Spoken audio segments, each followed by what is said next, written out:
Hello friends, अपन देख रहे हैं अध्यापक लेवल प्रथम के लिए विद्यालय विषय को।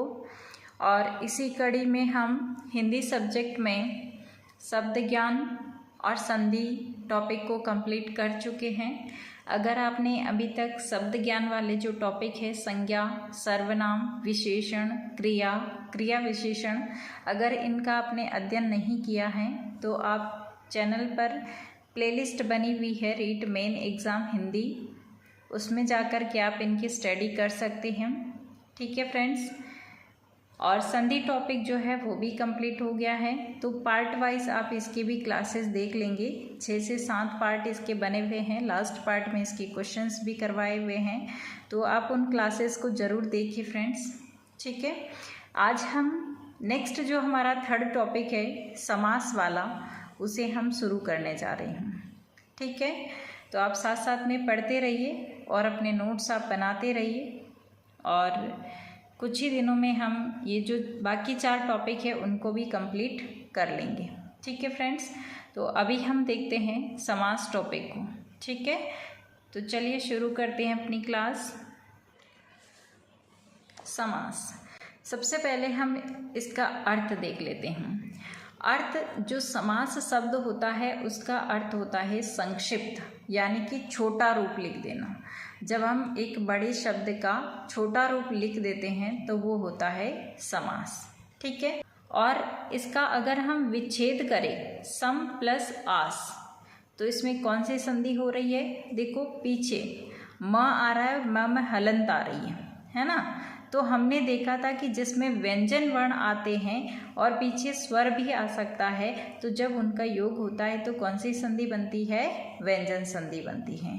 ठीक है, तो यहाँ पर समास शब्द के अंदर कौन सी संधि है? व्यंजन संधि है। मैं व्यंजन है और पीछे स्वर जुड़ा हुआ है, दोनों मिलकर के बन रहा है माँ। ठीक है, अगर हम इसका विलोम अर्थ देखें समास शब्द का, तो वो होता है व्यास।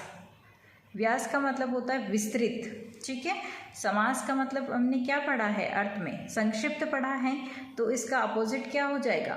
विस्तृत। ठीक है, तो या तो हम व्यास बोल देंगे और या फिर विस्तृत बोल देंगे। ठीक है, अगर हम व्यास शब्द को भी विच्छेद करें तो बनेगा वी प्लस आस, यानी कि यण संधि। ठीक है, तो ये थोड़ा सा ध्यान में रखना है। वैसे यहाँ से क्वेश्चन आप संधि में ही जो है पढ़ लेंगे ऐसे क्वेश्चंस, क्योंकि संधि में ही ये चीज़ें आपकी क्लियर हो जाएगी। तो यहाँ पे बस ये है कि मैंने आपको इस शब्द को डिस्क्राइब करना बता दिया। ठीक है, नेक्स्ट इसकी परिभाषा क्या हो सकती है? तो परिभाषा हम ये लिख सकते हैं कि 2 या 2 से अधिक विभक्ति रहित जो पद होते हैं उनके मेल को समास कहते हैं। कैसे पद? विभक्ति रहित पदों के मेल को समास कहते हैं। नेक्स्ट है समस्त पद या सामासिक पद। जिस पद में समास हो वे समस्त पद होता है, जैसे राजमाता, नीलकुंठ, दशानन, लंबोदर, गजानन, ये जो शब्द है वो सामासिक पद या समस्त पद है। अगर हम इसमें विभक्ति लगा करके इसको विभक्त कर दें, देखो, तो वो बनेगा समास विग्रह। यानी समास विग्रह क्या है? अगर हम समस्त पद के सभी पदों को विभक्ति लगाकर अलग अलग लिख दें तो वो जो है वो होगा समास विग्रह। जैसे राजमाता, राजा की माता, जब हम विग्रह करेंगे तो क्या बनेगा? राजा की माता। तो ये जो शब्द था वो तो है सामासिक पद या फिर समस्त पद, जबकि जब हमने इसको तोड़ करके विभक्ति लगा दी की, तो ये बना समास विग्रह है।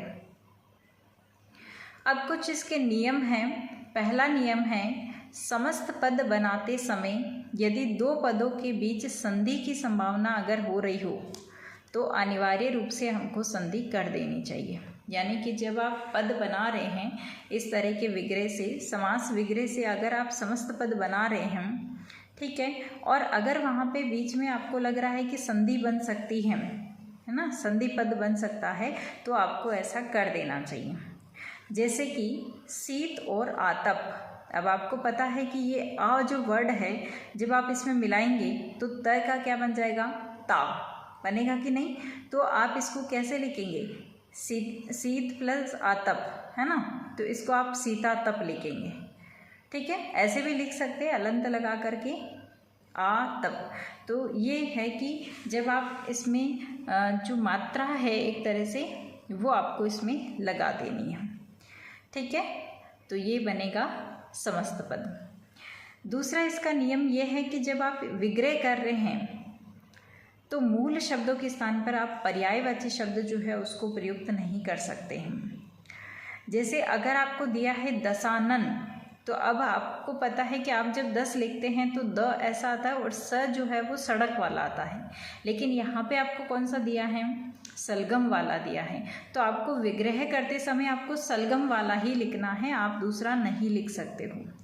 देखिए यहाँ पे ये वाला सही है, ठीक है, और ये वाला गलत है, क्योंकि आपको पर्यायवाची शब्द को प्रयोग में नहीं लेना है। जैसा आपको लिखा हुआ मिला है वैसा ही आपको उसका विग्रह करना है। थर्ड नियम इसका यह है कि समस्त पद के पूर्व पद को प्रथम पद कहते हैं। जो समस्त पद आप बनाते हैं उस जिस तरह से ये बनाए शीतातप, तो इसका जो पहले वाला पूर्व पद है उसको तो बोला जाता है प्रथम पद, यानी यहाँ पे शीत जो है वो प्रथम पद होगा, और द्वितीय पद को बोला जाता है उत्तर पद या द्वितीय पद या दूसरा पद। ठीक है, तो इस तरह से ये जो नियम है वो भी आपको कुछ ध्यान में रखने हैं। अगला इसी में आपको ये ध्यान में रखना है कि समास के कितने प्रकार होते हैं या कितने भेद होते हैं। तो आप सभी छोटी क्लासेस में पढ़ रखे हैं कि समास के 6 भेद होते हैं। कितने भेद होते हैं समास के? 6 भेद होते हैं। अव्ययी भाव समास, तत्पुरुष समास, क्रमधारय समास, द्विगु समास, द्वंद्व समास और बहुव्रीहि समास। ये जो 6 समास के प्रकार होते हैं उनमें आपको ध्यान में रखना है कि उनमें से कौन सा पद प्रधान होता है। जैसे अगर हम बात करें अव्ययी भाव समास की, तो इसमें प्रथम पद या पूर्व पद जो है वो प्रधान होता है। और यदि हम बात करें तत्पुरुष समास, क्रमधारय समास, द्विगु समास, तो इनमें जो है उत्तर पद या द्वितीय पद प्रधान होता है, यानी कि इसको ज़्यादा महत्व दिया जाता है। जबकि द्वंद्व समास जो होती है उसमें हम दोनों यानी उभय पद प्रदान होता है, उसमें हम दोनों ही पदों को महत्व देते हैं। और बहुव्रीहि समास में इसमें दोनों जो पद होते हैं उनको हम प्रधान नहीं मानते हैं, वो अप्रधान होते हैं, यानी उभय पद अप्रधान होता है। अर्थात इसमें कोई तीसरा या कोई अन्य ही पद जो है वो प्रधान माना जाता है।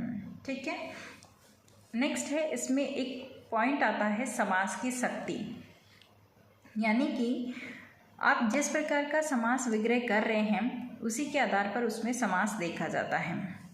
जैसे अभी हम एक एग्जाम्पल से देखते हैं, पहले इसमें देख लेते हैं क्या लिखा है। समास की शक्ति उसके विग्रह में निहित होती है, यानी आप किस तरह से उसका विग्रह बना रहे हैं उसी के आधार पर समास की पहचान होती है। जैसे यहाँ पे पीताम्बर, इसमें 2 प्रकार से हम विग्रह कर सकते हैं। पहला तो लिख सकते हैं पीत है जो अंबर, यानी कि पीला है जो अंबर।